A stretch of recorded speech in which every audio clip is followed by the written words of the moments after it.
Ты, малыш, запомнить должен, будь с розеткой осторожен, с ней никак играть нельзя. Сунешь гвоздик ненароком, и тебя ударит током.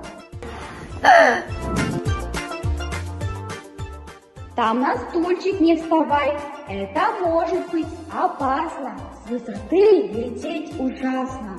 На перила не взбирайся, низко не перегибайся. Будет сложно удержаться, ты ж не хочешь вниз сорваться. Нет. Коль дверной звонит звонок, посмотри сперва в глазок. Кто пришел к тебе узнай, но чужим не открывай. А если нет глаза, тогда... Сидя спрашивай, кто там? Правильно, они станут отвечать, дверь не вздумай открывать. Спасибо большое, до свидания.